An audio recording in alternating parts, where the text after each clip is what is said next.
arguably whether you can be considered constructively dismissed depends on whether it happens very frequently. Like if the dog bites you once a week, then you can argue that your employer fails to provide you a safe working environment. Then you will be consider yourself constructively dismissed.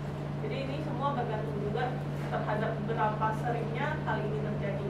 Kalau misalnya anjingnya ternyata gigitnya seminggu 2 kali, kan itu menakutkan juga kan ya. Nah, jadi itu bisa menjadi pertimbangan.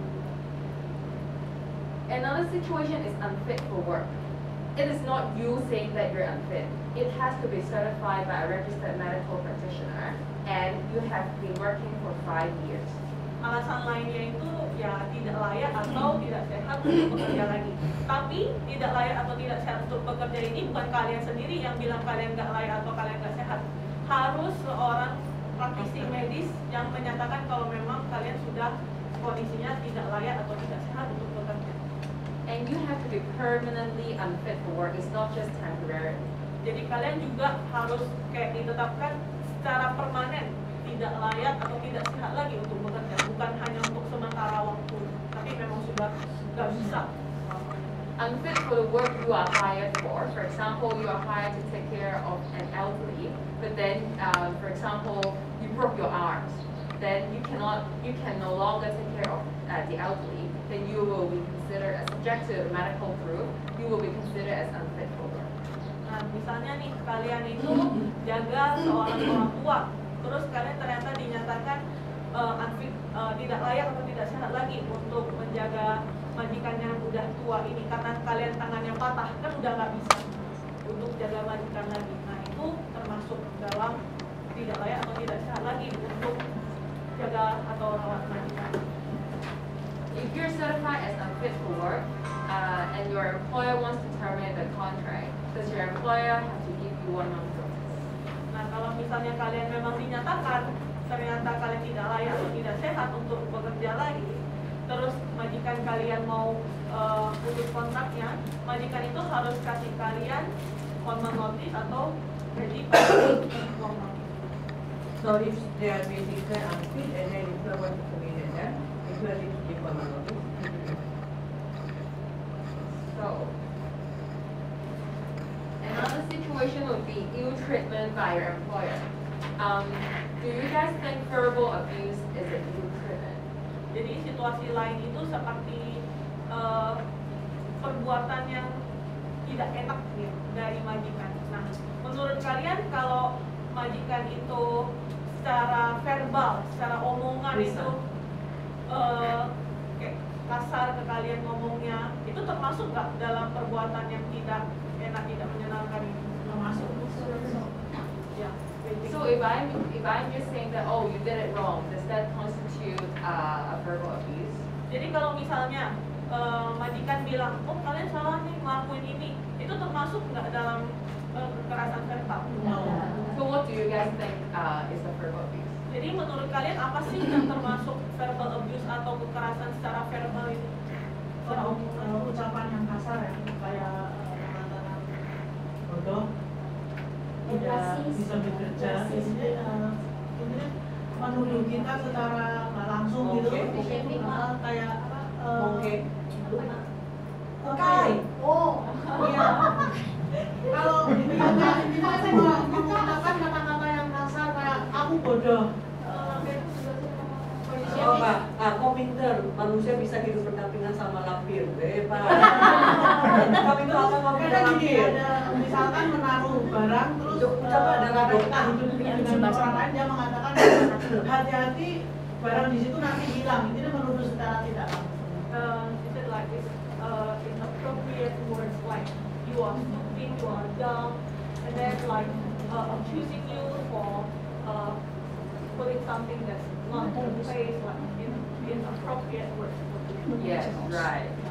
And then the other one, they said that racist. Racism, like you're also body shaming. Yeah. So there are some other situations where you might consider yourself constructively dismissed, which is under common law. For example, you arrange to do illegal work, like your employer asks you to do work in another house which is not the residential address of the contract. Jadi pemecatan konstruktif ini salah satunya juga termasuk pekerjaan ilegal. Contohnya apa? Pekerjaan ilegal di mana majikan kalian menyuruh kalian untuk bekerja di rumah lain yang selain yang dicantumkan dalam kontrak kerja. Last time we talked about salary, remember? So under what circumstances will you be considered constructively dismissed about salary? Sebelumnya kan ada bahas tentang gaji. Nah, masih ingat nggak pemecatan konstruktif yang berkaitan dengan gaji itu yang kemarin dibahas? Dalam keadaan bagaimana yang bisa mengatakan bahwa seseorang sehubungan dengan gajinya lalu dia boleh menganggap dirinya di konstruktif dismiss. Gaji yang tidak dibayarkan sesuai aturan lebih dari 1 bulan. Gaji apa? Gaji telat lebih dari 1 bulan kayak majikan saya. Ya silakan masuk. 2 bulan. Ada saya resign. More than 2 months. 2 months. 2 months? 1 month. 1 month. You guys need to revise that. Okay. And there is another situation called unreasonable 1 dismissal bulan of setelah jatuh variation. tempo ya. Oh, yeah. What it means by unreasonable dismissal is that you have worked at least for 24 months and you're dismissed by your employer, plus there's no valid reason under 32K, which we will talk about later. Yeah, that's unreasonable dismissal. Pemutusan kontrak yang tidak masuk di akal ya, itu ada bahasa Indonesia-nya. Jadi biasanya maksudnya gini loh, ada pekerjaan, ada seseorang pekerjaan itu dipekerjakan dengan kita menganggap bahwa alasannya itu alasan yang tidak masuk di akal. Ya, dia menuduh bahwa kamu ini itu. Jadi ada suatu kasus tertentu yang kita bilang bahwa pemutusan kontrak ini termasuk pemutusan kontrak yang tidak masuk di akal atau adanya ya. Jadi untuk itu kita bisa menuntut ganti rugi. Jadi selain menuntut gaji, tiket, makan perjalanan, kita juga bisa menuntut uang ganti ruginya ya dengan perhitungan seperti itu. Tapi persyaratannya harus bekerja tidak kurang sedikit 24 bulan dan diberhentikan oleh majikan. Dengan alasan yang di sini bilang bahwa yang tidak masuk di akal. Contohnya ya, Yeah, in later slide. ya. Jadi dijelaskan aja dulu bahwa ada satu pemutusan kontrak yang bahwa yang kita bisa minta ganti rugi kalau kita merasa alasan pemutusan kontrak ini adalah pemutusan kontrak yang tidak masuk di akal. Contohnya lebih enak, nanti kalian lebih ngerti. Ya. So for unreasonable variation, it means that the contract is varied by your employer and there is no valid reason, but you don't have to work for 24 months to claim under unreasonable variation. Jadi kalau kita mau meminta ganti rugi, ada 2 untuk pemecatan yang tidak masuk di akal, harus kerja 24 tahun lebih. Tapi kalau misalnya perubahan dari situasi pekerjaan, ya, itu tidak usah menunggu 24 bulan. Oke, contohnya, lebih enak. So what are the reasons? These are the reasons for dismissal or variation. First, is the conduct of you guys. Ya, jadi gini, ada 5 alasan sah buat majikan untuk memutuskan kontrak kita. 5 alasan yang pertama adalah perilakunya pekerja. Ya, 5 itu alasan sah. Lalu, It does not have to be serious misconduct because if that's serious misconduct, your employer can already summarily dismiss you. jadi itu lainnya kalau di summary dismiss kan misalnya kita lakukan kesalahan yang sangat fatal. Contohnya misalnya saya itu meninggalkan bayi sendirian, saya turun ke bawah. Ya, itu kan udah pasti itu. Ya.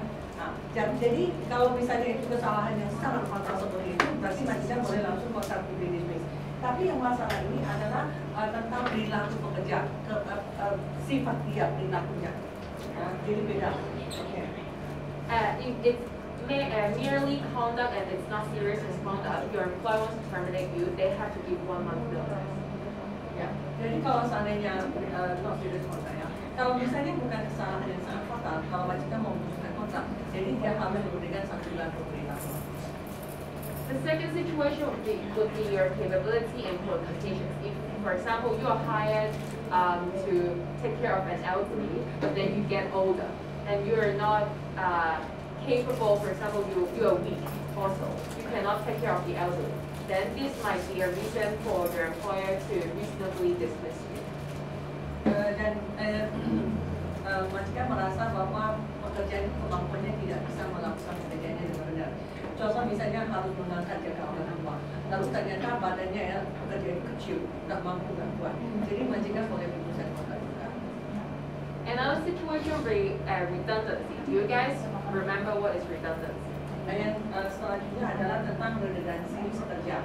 Aku ingat nggak kemarin dan ada dijelaskan waktu mau bekerja sebelum member apa itu redundansi? Nggak ingat, not remember. No. Tiket Disneyland Pak. Januari yang bisa jawab ini. Kamu udah dapat. Jangan diborong semua. Diborong semua. Biar jualan. Ayo. Apa itu redundansi? Nggak tahu. Oke.